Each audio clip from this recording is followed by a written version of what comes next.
welcome back to another episode of Tell Me More. We're here with our special guest, Ashley Berryhill, and we're looking forward to talking about the persecuted church. We talk a little bit about Ash Wednesday and what it means to be a Christian in a global sense. And it's really good, heavy at times conversation, and we're glad you're with us. Thanks.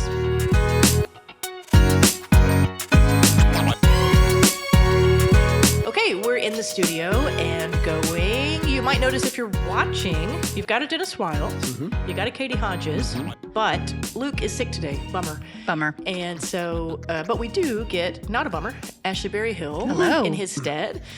We tapped Ashley because your sermon yesterday, Dr. Wiles, was about persecution, and you talked a lot about the persecuted global church. Right. And that's something that our friend Ashley has been exposed to and knows a little bit about. And so, and it's just fun to have Ashley with us. Yeah. Always.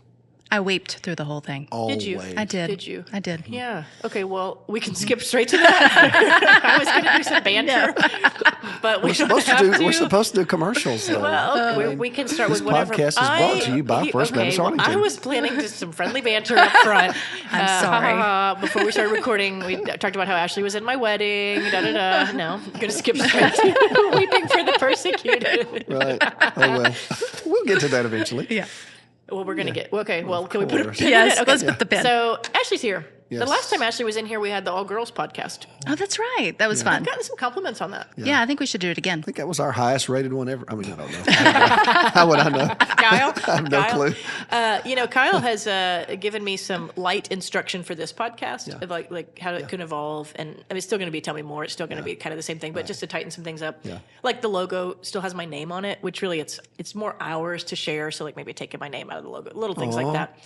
It's appropriate. I bless it. But I said, okay, if you take my name out of the logo, can I start a new podcast? Because I have like 6 ideas at one. And one is obviously like the women of First Baptist. I love that. Not just on staff, but like The women. the women. Yes. My gosh. Like I introduced We yesterday. have incredible women. Sandra, and I know we have incredible men. We do. Both. We And have y'all can both. have your own podcast, but like the women.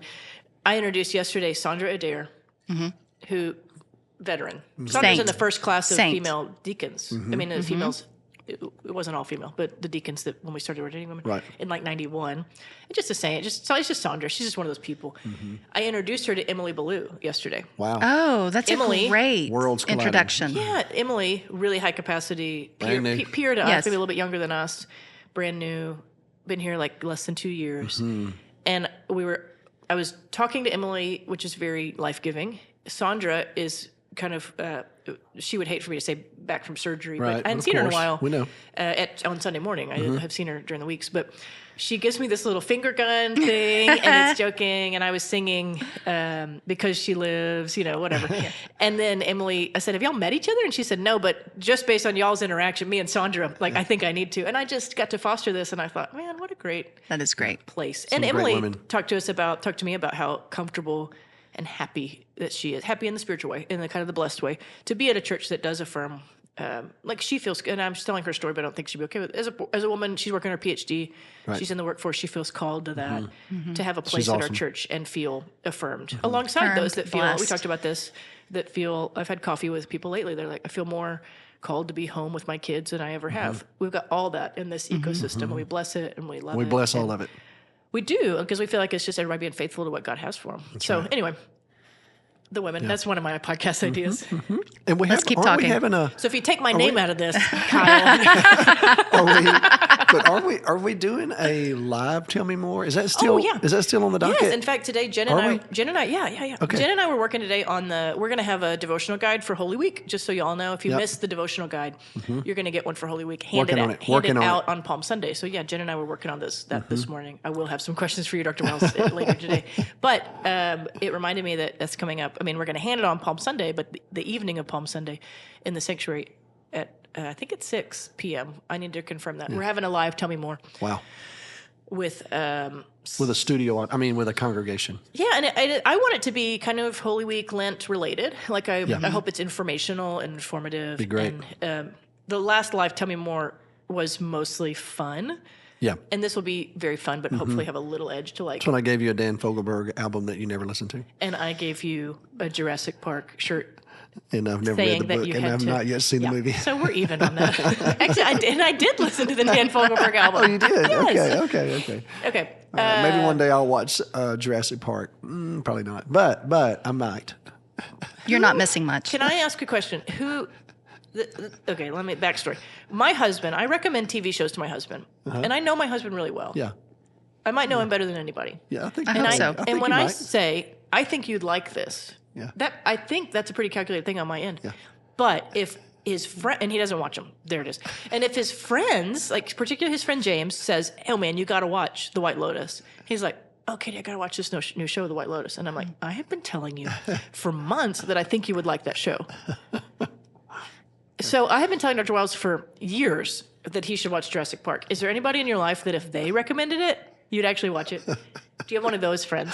Maybe. I'll have to think about it. You don't want to tell him? Maybe I'm going to track him down. Maybe I will watch it. No, you won't. You got a few plane rides in the future. How long is Jurassic Park? It's like a normal movie, like less than 2 hours. I don't know. I'm really busy right now. Finding 2 hours is hard. So, maybe on an airplane. Yeah. Would it still be on an airplane? No, you would have to download it, and then you could watch it. Maybe I've never done that Staley. before.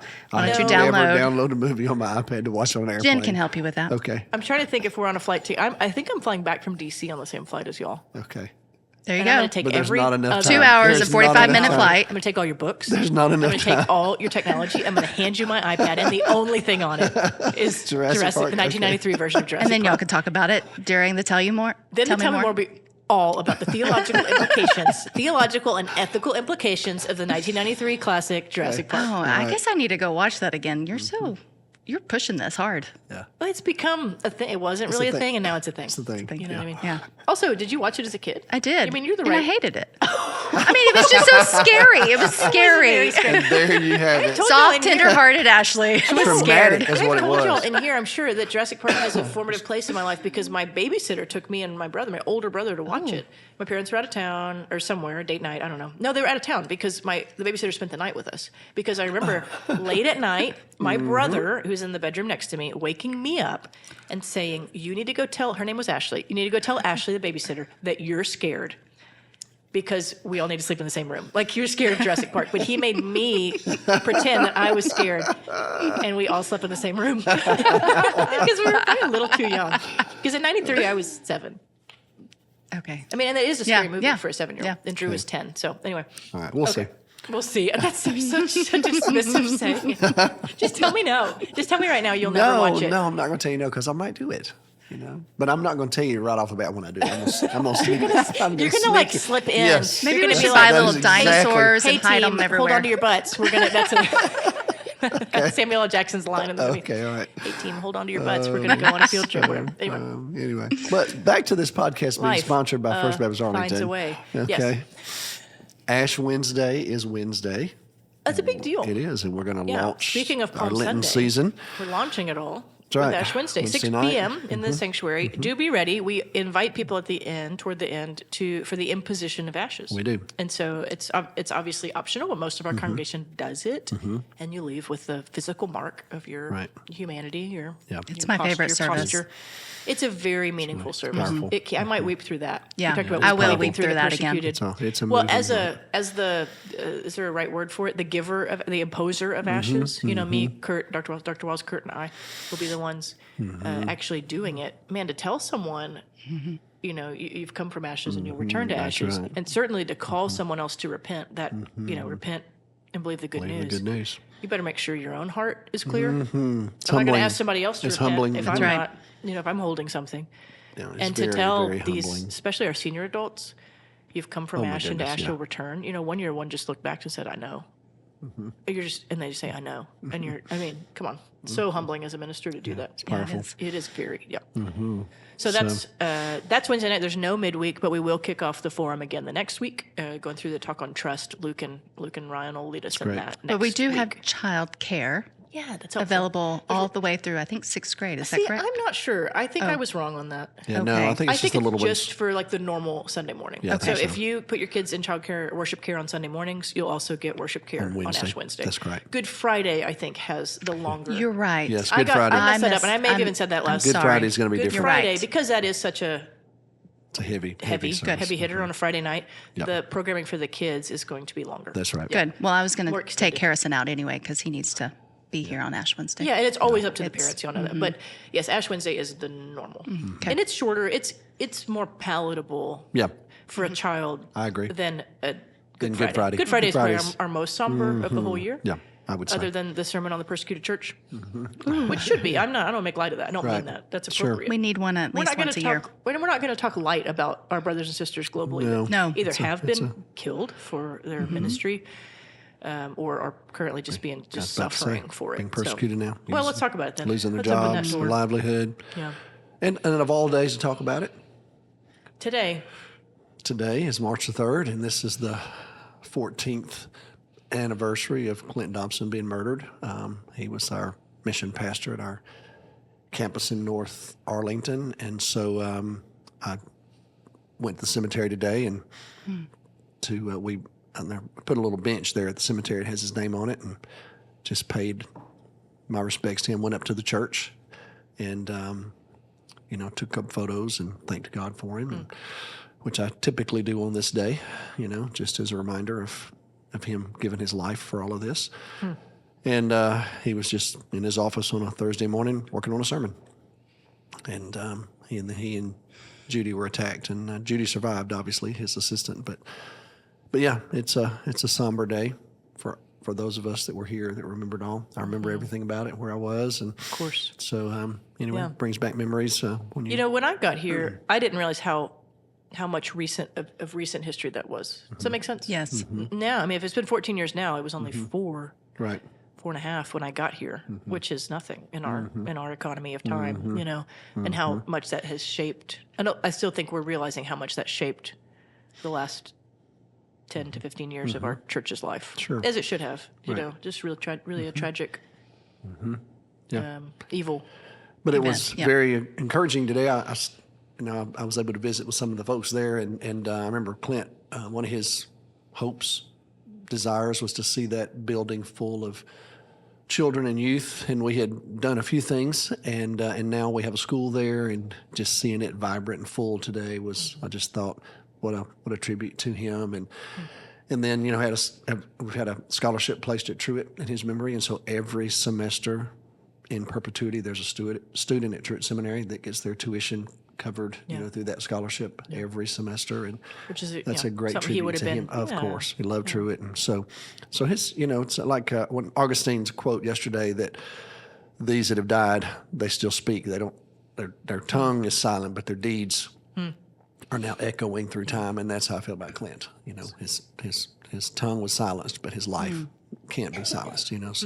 So this is of all days a day to talk about the persecuted church and martyrdom and suffering. All those things are, I think, are important. I knew this day was coming when I was working on the sermon series, obviously, and then wasn't lost on me that this particular sermon was going to be on this weekend, knowing what happened, in terms of the anniversary of Clint's death. But also just acknowledging it's a hard. It's almost like the Sermon on the Mount build, or the Beatitudes rather, not the entire sermon, because this is just the opening. But the Beatitudes build to this. I think Jesus, I believe he actually said it this way, but certainly Matthew recording it, there's some crescendo right at the very beginning of this sermon.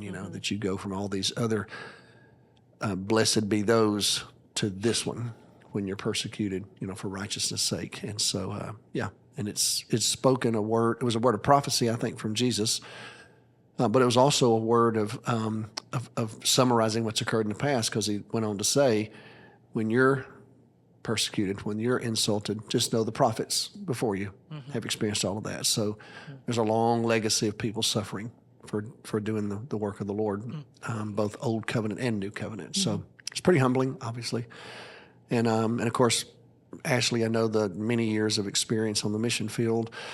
For Cindy and I, for you, we Let's talk about it. We actually know some of these people. It's like it's not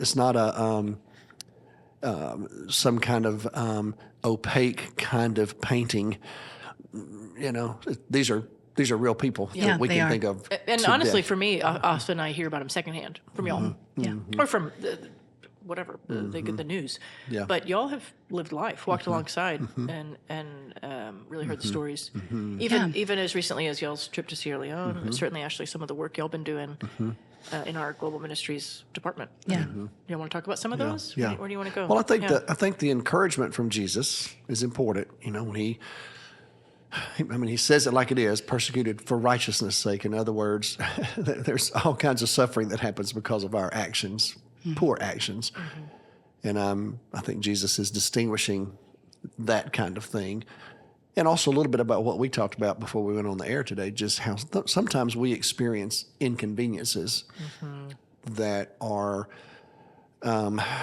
just something that the privileged enjoy. And when some of those are removed, it feels like a little bit of suffering because it may be painful, discomforting, but it's not real persecution, So, do you want to talk about some of that?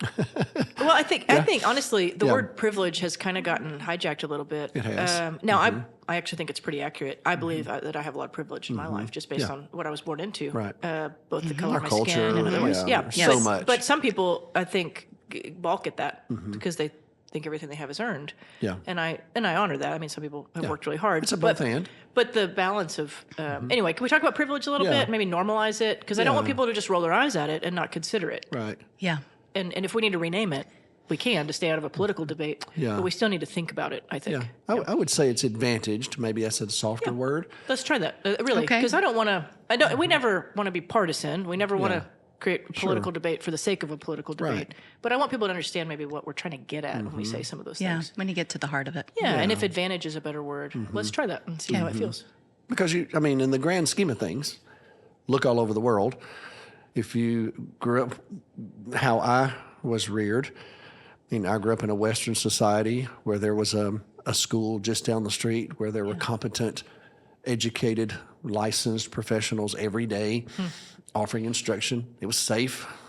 You could go there without generally fear of anything happening to you. And right across the street from it was a church, and just down the street from that one was another church, and just up the street, we lived in a hilly neighborhood, was another church, and just down the street from that one was another church. And we walked home from school. We walked by those churches all the time. I knew all of the ministers, or the pastors at least, because we had friends in the schools. And so, I had the advantage of having parents who loved me and cared about me, and I had all that the Western society offers a person opportunity to advance, go to school, learn. And so, I had to work and earn. I would probably argue that, but I started off in an advantaged position with the opportunities that come with that all around me if I wanted to avail myself to them. Now, you don't have to, but if you do, in my town had a major research university located there with a medical school and a dental school, and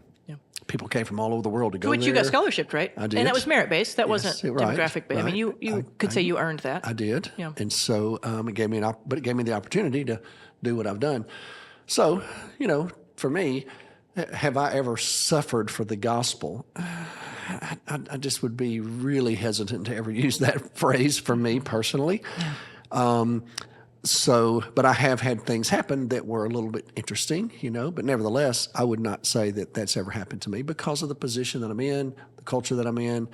It's just an advantaged position. So, for example, I was in West Africa one year, and we were out in the remote village, out in the middle of nowhere, and one of our folks on the trip was really sick. And so Cindy, it's a little bit of a running joke we have in our family because back in those days, Cindy had a hard time sleeping at night. So occasionally she would take like a piece of an Ambien just to help her get past the cows and the donkeys. And it's Change just, of environment. Yeah, it's just loud, and you're off schedule. I unfortunately am the kind of person that could sleep on this table. So I'm just not. It's just weird. I just don't. I don't have that. You can leave every light on in the house. It means nothing to me. Cindy will see the light on the, on the little cable TV thing and say, "Would you go put a piece of paper over that?" And I'm thinking, like the microwave in a hotel room or whatever. Exactly. Yeah. So I get it. So, but that particular night, she just said, "Okay, we're worried about this person, and we're gonna have to just stay up and just for at least for a while." And she said, unfortunately, I've already taken that little piece of Ambien. so you're on your own. He was out. Team. But one of the local evangelists was staying with us out in the village. Great guy. Umaru is his name. And so he comes up, and he's incredibly limited English. I mean, he could hardly understand anything. But he knew that was happening that night. So he brings this little mat over and is positioned out there where I was. And I had he brought me a chair to sit in, and which, I told him, I said, I don't need a chair. I'm fine. And he would, but he still wanted me to have a place to sit because he knew I was going to be sitting up. Well, anyway, he goes over back to this little mat. He had a Bible that was in his language he could read, and he had one little book, a little devotional book that was in French, which he could read French. Not well, but he could. And so he was laying there kind of on one arm, and he had a flashlight under his neck, and he was holding that flashlight under his neck onto his Bible because he had a little pencil with a little thing in that little devotional book. And I was just watching him sitting there working, praying, reading. And I thought to myself, when I go home, excuse me, I'm going to get in my chair in my air-conditioned study. The light is designed for that space. Exactly. You know what I mean? And if it's not the right temperature, I'm going to gripe a little bit about it. And I get mad. And Umaru is going to be doing that. He's still doing that. Mm-hmm. That's his only way to have electricity at night is to have a flashlight under his neck. And so, I'm advantaged. I get it. And so I just think that's something, it contextualizes this conversation is what I would say, But then the persecution side is just real. I mean, when you think about all these martyrs that have gone before us, that's one thing to pause and take that in. That's why Sunday morning I felt led to just ask everybody just to stand in their honor. It's just humbling. Like all these years I've been to Rome, I've never been in this church that we went in this year. And so what happened was we were there on a Sunday morning, and typically on Sunday morning we'll go. I've been to worship at pick one of the churches, St. John Lateran or St. Peter's Basilica or St. Paul outside the walls. All these massive basilicas, or there are a couple other churches there. There's actually it's an Anglican church right down the street from the hotel we stay in. St. Paul within the walls is what it's called. It's the only Anglican church in Rome. So I've been to it. It's in English. So, but Kurt found a Scottish Presbyterian church that we've never even noticed. I've walked by it 100 times, easy, but it doesn't look like a church. And when you do a little research, you realize that's what they had to do because Rome doesn't honor, these Protestant churches within the walls of Rome. So anyway, so Kurt said, hey, maybe I ought to try this church. And I said, okay, we kind of looked at it. And I said, all right, I'll go. So we go. And when it was over, they had a little fellowship, and there was a lady there on staff who works with refugees in Rome. So she and Cindy, as you might imagine, struck up this conversation. And so I just said something to her like, well, how long have you been here? 9 years. I said, okay. I said, let me ask you something. I said, there are over 900 churches in Rome. I have been in, I don't know how many churches in Rome. Do you have a favorite church? She said, oh, yeah, for sure. And she said, it's Santa Proceda. I said, I've never heard that church. She said, oh, you need to go there. It's just really, she said, it's not as well known. It's right by St. Mary Major, Santa Maria Maggiore it's called. I said, I've been to Santa Maria Maggiore 50 times, easy. She said, well, if you have your back, she kind of explained to us where it was. I said, okay. So we went to that church. Never been to it before. Well, once we did a little research, it's these two sisters. Their daddy was a Roman senator in the 2nd century, and he converted to Christ, and we believe he was actually connected to Simon Peter, not really sure. But these girls, their daddy was martyred. Well, these girls started feeling responsible for the martyrs that were being killed in Rome. They would be killed in these circuses, burned to death or whatever. And they said the blood of these martyrs is so precious, it doesn't need to just be laying out on the street when these people are killed. So the Romans didn't understand it, but they started getting these sponges, and they would go soak up the blood of these martyrs and take them to the well at their house and squeeze the blood into that well because they said, we need to save the blood of these martyrs. This is precious blood. We can't let these pagans just clean this up. We'll clean it up ourselves. And those two girls ended up being martyred themselves, and so a church was built over the site of that well. And this Presbyterian pastor was just saying, it's just a very humbling place. She said, I think about women, sacrifice, martyrs. And she said, when you go in, there's like a porphyry stone over that well. And underneath it is the blood of these martyrs. And so she said, but it's not an impressive church like, you think of all the architecture. Sure. Well, y'all, we went in there and every one of us had the same reaction. It was like, oh my goodness. We all just stood there just so humbled and went and visited their tombs, which are in that church. And we just thanked God. So I felt led Sunday morning just to think about those people that have gone before us like that, hundreds and hundreds of years ago, that gave everything for this. And what if they were to walk in? What if we were in heaven and this was the first thing, the first parade? What would we do? I think we'd stand up. Yeah. I don't know what we would do, but that's what I wanted to do. You'd be humbled. Sunday. What your posture is, you could decide. But just capture. Yeah. Wow. It was a profound act. I love that you asked us to do that. I think it really rooted us. I thought it was humbling to me and appropriate. And because it's different, that active participation can be really powerful. Right. The things we don't do often. Yeah. I just felt led to do that. That are tangible. But then on top of that is the church today. Mm-hmm. And let's talk about it. There's Ashley? So many that are not in those advantaged places, so. Well, most of y'all know, we've talked about it in here, but Ashley, you have a heart for the world. Yes. And it's been cultivated at a young age. Maybe by our church, some along the way, just by God. She had it when she showed up, though. Yeah. But you spent a lot of your 20s overseas. Yes. Maybe most of your 20s. Yes, and I did. just came back here in your 30s. You are correct. So you've been exposed to the global church, which is often the persecuted church. Yes. So tell me about your work and what you're exposed to. I think going to one of the things that the Western church, especially us, need to hear and learn from is the suffering church. We can learn more about what it means to suffer in Christ with them. But my experience goes back to Indonesia. Mm-hmm. It goes back to working with refugees. Because when you were in Indonesia, where were the refugees mostly from? Iran and Afghanistan. Which we prayed for yesterday. Mm-hmm. Yes. Right? Watching their baptisms. The one thing that is always asked about them is, are you willing to die for your faith? We have to ask that, even in Indonesia, before they're baptized. And they mean it. Yes, because it's not just in the country. Right? It's not in the country that they're just going to be persecuted. It's also in their communities where they're being ostracized, perhaps. Yes. So you went through years of watching people come to Jesus and then saying, yes, I'm willing to die for this before they even get baptized. Yes. Which should be humbling for us as a church. Come on.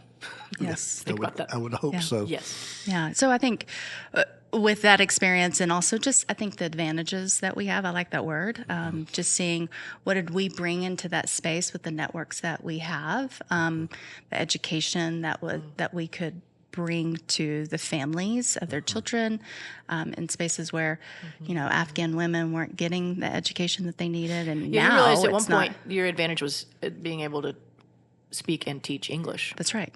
The Lord just said, I hate teaching English. I hate it. Yeah. You did not aspire to go teach English overseas. Yeah. So one of the things, though, that was convicting to me was when these families would ask us to teach them English for their own survival when they were resettled elsewhere. After I kept saying no, the Lord just said, who are you to say no to something that you've been born into and these people need so that they can thrive where I place them. Yeah. You got it. They need it. I've brought you together. Go. Yeah. Yeah. So, so that's been my experience over there, along with just over here in terms of asylum seekers and knowing that people. Can you say more about an asylum seeker? What is an asylum seeker? What is it? For those that have heard the versus phrase but don't refugee really know. and asylum seeker. It's basically somebody who is being persecuted for their faith, their ethnicity, their political stance, their gender.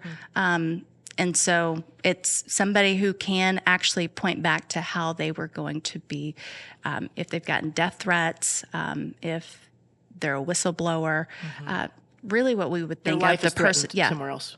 Yeah. Right. So they are persecuted. Yeah. Not always for religious sake. No. But in danger. Yes. And they're seeking asylum. Yes. in And so a when country that people would be safe for seek them. asylum, if you seek asylum elsewhere, for example, Afghans would come into Indonesia, seek asylum with the UN. They would then become refugees through a process.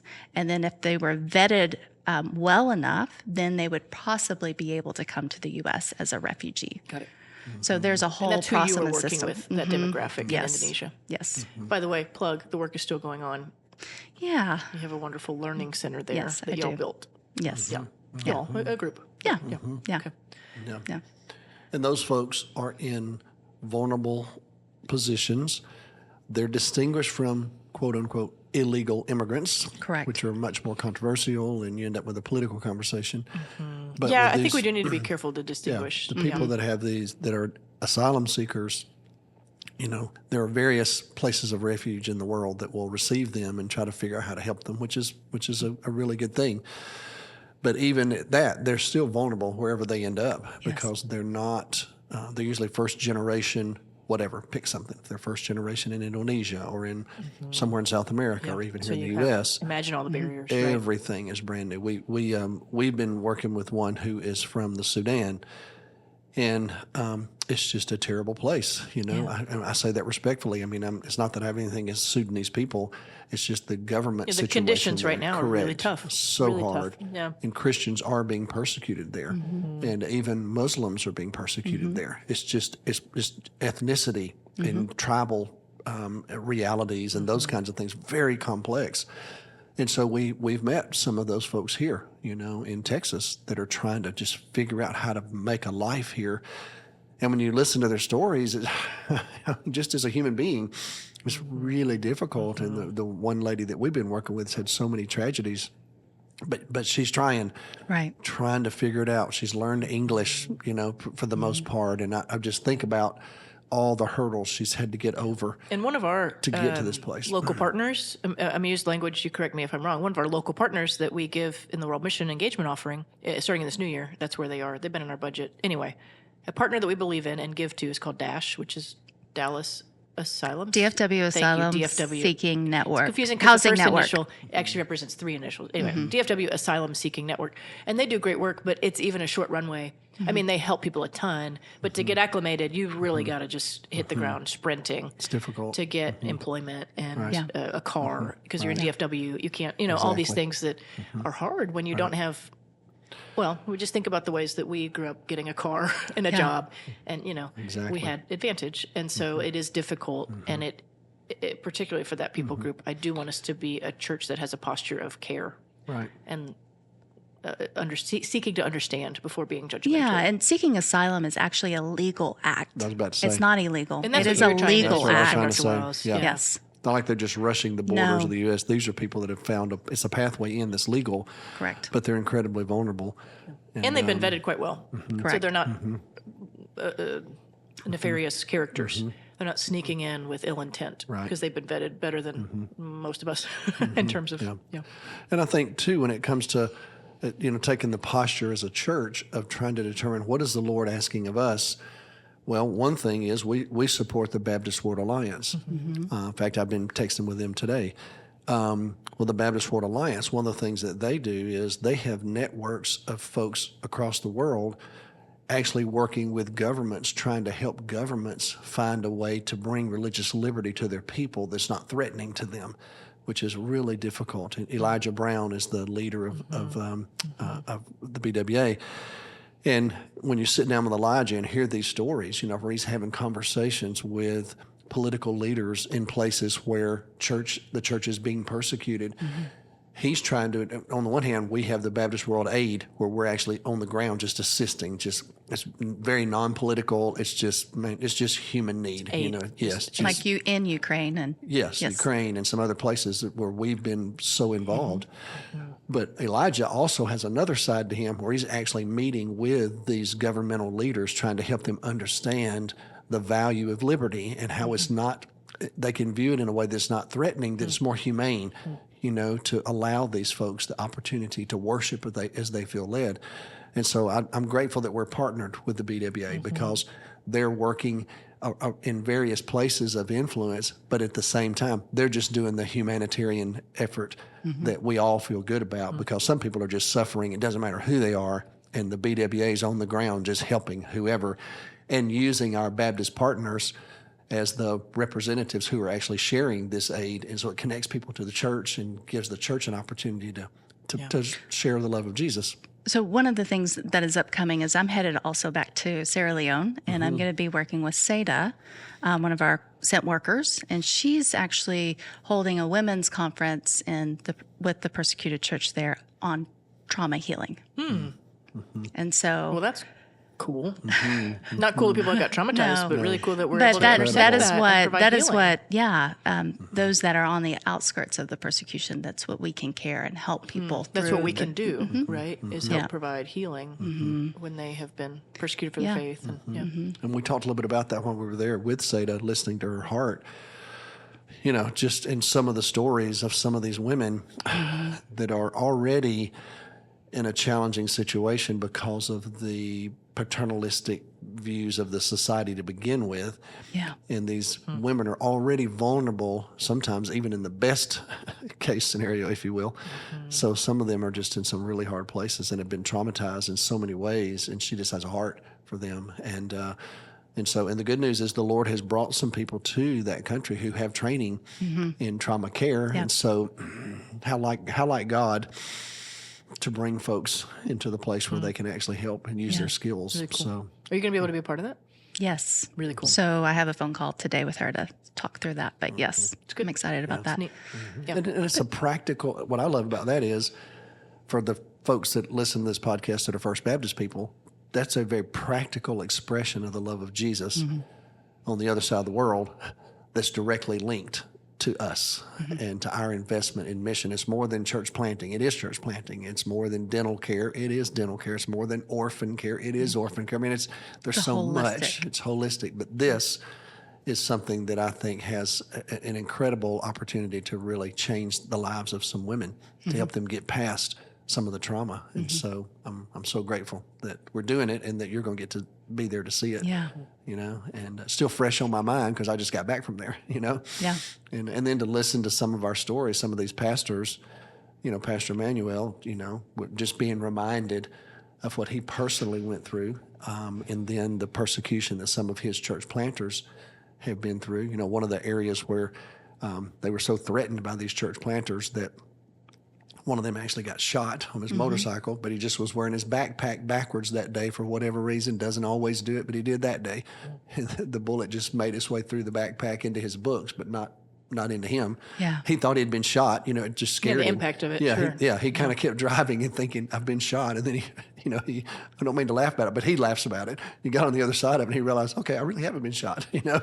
And but now the chief in that area has decided that's not the right path. They don't want to do that, but they had to get through that in order to get back there to get work done. So it's pretty incredible to hear those stories. It's happening right now. You know, it's not in a book somewhere.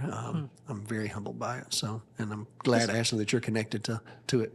Yeah, this church is really connected, I think, in terms of the persecuted churches globally in several different arenas. I mean, the Afghanistan situation that we were a part of, along with back in Sierra Leone, we've had pastors who have been poisoned. We've had children who've been taken. There's also other work in West Africa where it's pretty sensitive. So it's not a new thing for us. Yeah. I just don't know if the masses know about it. Yeah. Yeah. And I think some of it we just can't talk about. That's right. right. But some of it we That's can. right. And we need to be thoughtful about. Yeah. But I would say promoting this, those things. 'cause I know we're about to wrap up here. Yes, but sir. also, Any just closing words, Dr. in Dennis terms of Ross? personal application, when Yeah, let's Jesus do it. says, Let's do when it. you are reviled, you know, when you are insulted, Yeah, when what does you that look are- like for me, a person know, of advantage that doesn't leave the country much? Yeah, but it can still that- happen. You yeah. can have people who aren't necessarily friendly toward the Christian way of life, and so there may be things that happen to us. For some of our folks, it could be being passed over for a job promotion because they're worried that you're too much of a Christian, or they disagree with those views, or maybe your children get ostracized. I mean, there's so many things that can happen. And so when Jesus says, you know, rejoice and be glad, in other words, realize that God is paying attention. He'll tell you later in the Sermon on the Mount, endure it. Endure it. Don't retaliate. Don't give in to that temptation to take revenge. That's what the world does. Don't you do that.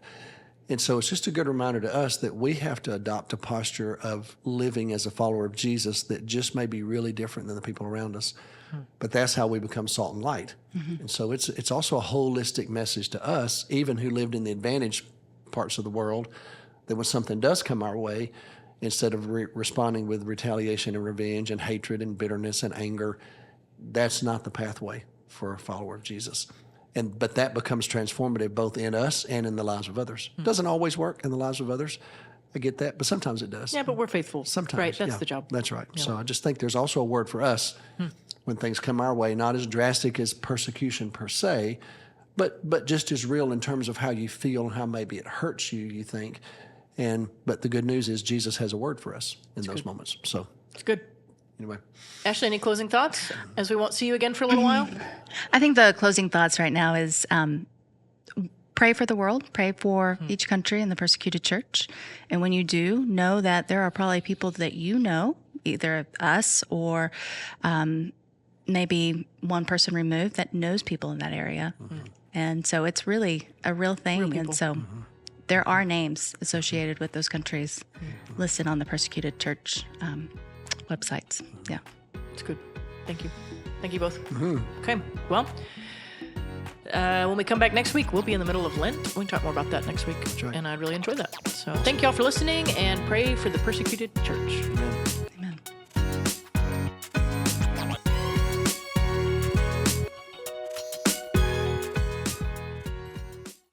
Thanks for listening to the Tell Me More podcast today. You can subscribe to this podcast on your app of choice, or you can visit us at fbca.org to find out more information about the podcast and our church. Thanks for listening. Have a good day.